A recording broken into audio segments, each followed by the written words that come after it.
Dear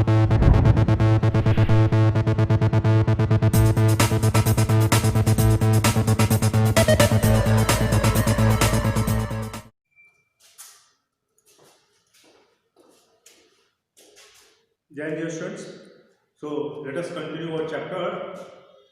The name of the chapter was Cell Structure and the Function.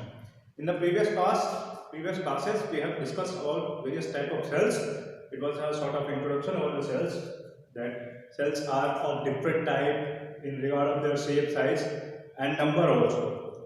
In the last class, I also told you that in the next class we will learn about the components of the cell, parts of the cell. So today we will continue with the parts of a cell. Here, this is a typical diagram of cell, and I have tried to show you the some major parts of the cell. Now let's start with the first one. This is called the covering. This covering. Of course, there are always boundary which protects the components from mixing with the surrounding.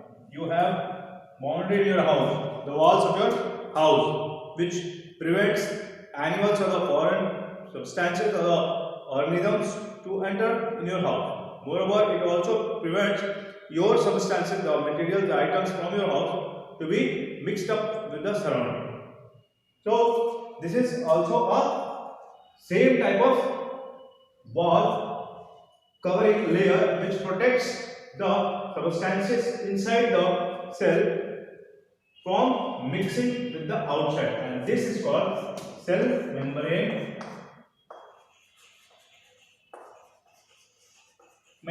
or even plasma membrane. It is called cell membrane or plasma membrane. You can consider this cell membrane as the door of your house door. Now, suppose you have a door in your house, and if you want to go out or you want someone to get in, you can. That door will be opened, and selected persons, those you don't want to get in, you just simply lock the door from inside, and foreigners will not be able to come out or come in. That means that door helps to let those people in or out whom you want. In the same way, this plasma membrane or cell membrane permits the in and out of substances as required by the cell. That means it selectively allows substances to come in or to go out. Hence, it is also called selectively permeable membrane.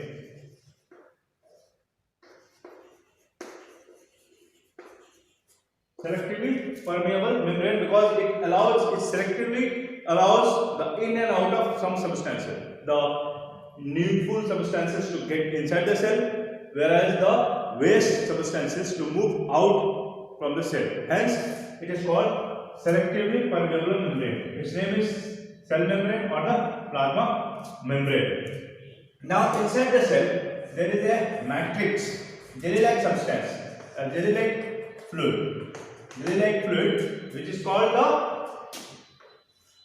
cytoplasm. This cytoplasm, this fluid, this liquid which is present inside the cell, provides the nourishment to the cell components, cell contents. This cytoplasm allows the nutrition to the cell contents. Moreover, this provides a platform or space for these all substances. Now you can just consider you are residing in a community, in a colony, in a town. You have your building or the control center of the town, and beside there are several open spaces in which different type of buildings or organizations are situated. There may be playgrounds, there may be schools, tube wells, swimming pools, various things. But that landscape, you can consider this cytoplasm at the landscape, city land, the open area where different type of organization institutions are there. The same way, the cytoplasm is the open space, the free space where these cell components are residing. Clear? Now then comes the number of nucleus. Here is the nucleus.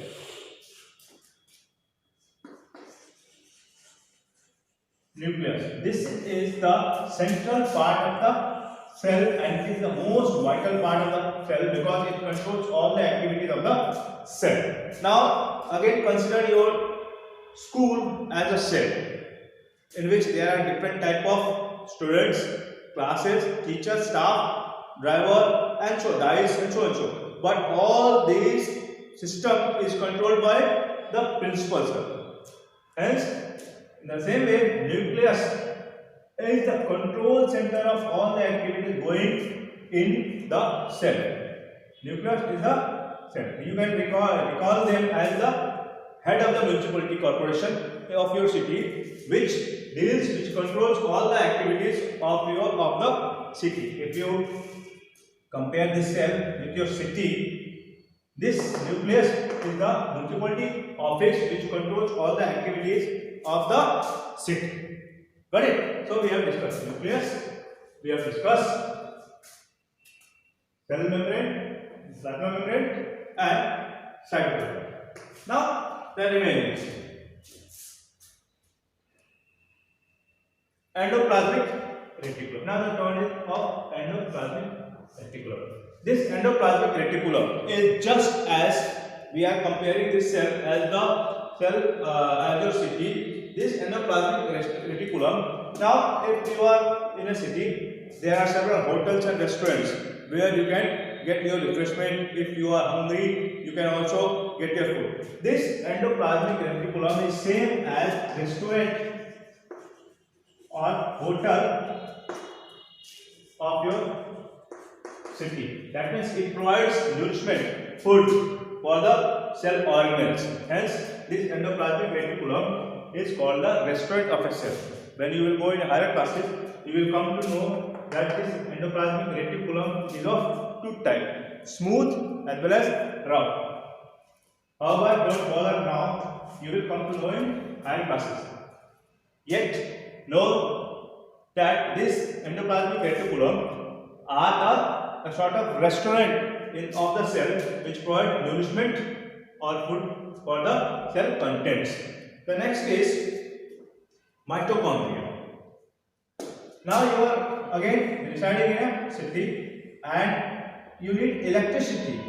Okay, electricity is required for all the activities, for running the bulb, for blowing the bulb, for running fan, for running TV, etc. For various purposes we need electricity, and that electricity is provided from the powerhouse or the substation or the idle, which you call in your language.